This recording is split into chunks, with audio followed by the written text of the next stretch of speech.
بسم اللہ الرحمن الرحیم۔ موجودہ دور انتہائی پرفتن اور انتہائی نازک دور ہے، خاص طور پر ایمان کے حوالے سے، جہاں پر کفر اور اہل کفر جو ہیں وہ مسلمانوں سے ایمان کی دولت چھیننے کے چکر میں ہیں، وہیں پر کوئی اسلام کے نام نہاد خیرخواہ جو ہیں وہ بھی کچھ کمی نہیں کر رہے۔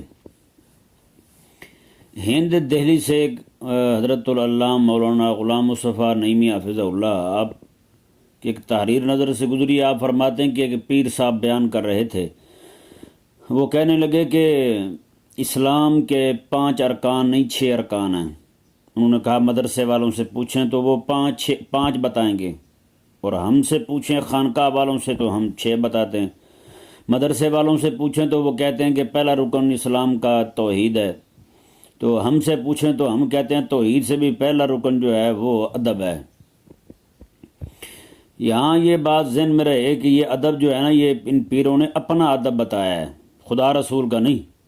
خدا رسول کا ادب پہلے ہوتا تو یہ خدا رسول کی اتنی نافرمانیاں ہو رہی ہیں، گستاخیاں ہو رہی ہیں، وہاں نہ بولتے۔ انہوں نے اپنا ادب بتایا، یہ ذہن میں رہے مسئلہ۔ جو آداب اللہ تبارک و تعالی نے قرآن کریم میں کریمہ کا صلی اللہ علیہ وآلہ وسلم کے بیان فرمائے ہیں، وہ ان ذلیل پیروں نے اپنے لیے بیان کر رکھے ہیں۔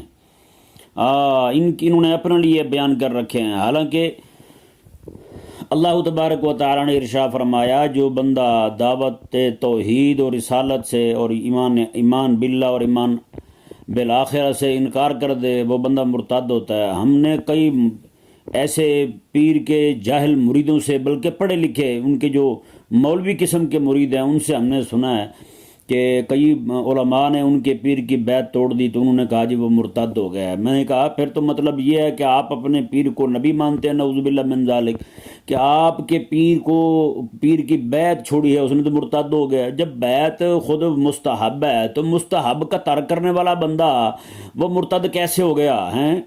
نعوذ باللہ من ذالک۔ مجھے انتہائی دکھ ہوا کہ ایک دن یہاں مسجد نبوی شریف میں بیٹھا ہوا تھا، ایک پیر صاحب جو ہیں وہ ان کا چہرہ کریمہ کا صلی اللہ علیہ وآلہ وسلم کی بارگاہ شریفہ کی طرف تھا۔ ان کے 10-11 مرید جو ہیں وہ کریمہ کا علیہ السلام کی بارگاہ کی طرف پیٹھ کر کے کھڑے تھے۔ اب ہوا یہ کہ جب وہ پیر سے اجازت لے کر وہاں سے جانے لگے تو انہوں نے، اس پیر کے مریدوں نے کریمہ کا صلی اللہ علیہ وآلہ وسلم کی طرف تو پیٹھ کیے رکھی، لیکن پیر کو پیٹھ نہیں ہونے دی۔ کافی دیر تک وہ کم از کم کوئی 20-25 قدم وہ چلے ہوں گے پیر صاحب کو دیکھتے ہوئے۔ پیر صاحب کی طرف پیٹھ نہ ہو لیکن کریمہ کا صلی اللہ علیہ وآلہ وسلم کی طرف پیٹھ ہوتی رہے تو کوئی مسئلہ نہیں ہے۔ یہی ان ذلیلوں نے اپنے آداب بتائے ہیں، اور یہی وجہ ہے کہ آج جو بھی بندہ ان پیروں سے اختلاف کر لے تو اسے مومن ہی نہیں رہنے دیتے، پھر کافر کر دیتے ہیں۔ نعوذ باللہ من ذالک۔ ان کا یہ رویہ جو ہے نا، یہ انتہائی خطرناک ہے۔ یہ نعوذ باللہ من ذالک اپنے پیروں کو نعوذ باللہ ثم نعوذ باللہ نبوت والا درجہ دے چکے ہیں کہ نعوذ باللہ جیسے آقا علیہ السلام کی بارگاہ سے اختلاف جو ہے نا بندے کو کفر اور کافر کر دیتا ہے اور مرتد کر دیتا ہے، اسی طرح کر کے ان کے پیر سے اختلاف جو ہے نا وہ بھی بندے کو مومن نہیں رہنے دیتا، نعوذ باللہ من ذالک۔ ان ذلیلوں نے آداب خدا رسول کی بارگاہ کے اپنے لیے کروائے، لیکن جب بات آئی خدا رسول کے دین کے لیے کھڑے ہونے کی، خدا رسول کے دین کے دفاع کی، حفاظت کی، تو وہاں ان کی زبان سے ایک لفظ بھی نہیں نکلا، ایک لفظ بھی ان کی زبان سے نہیں نکلا۔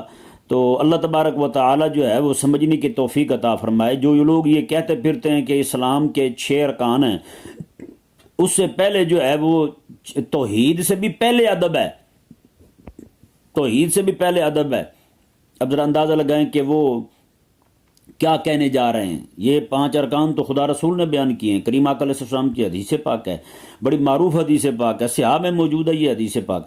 تو اب ذرا ان کا یہ کہنا کیا خیال ہے، یہ شریعت پر تعدی نہیں ہے، شریعت پر زیادتی نہیں ہے؟ کاش کہ کوئی بندہ کھڑا ہو جائے اور ان کو بھی کہے کہ یہ مسلک کے غدار ہیں۔ بس ان کو چھوٹ دی ہوئی ہے کہ جو مرضی کرتے رہیں، جو مرضی بدعات اور خرافات جاری کرتے رہیں، آپ کو کھلی چھوٹ ہے۔ کیوں؟ آپ تو پیر ٹھہرے نہیں۔ اللہ تبارک و تعالی اس امت کے حال پر رحم فرمائے۔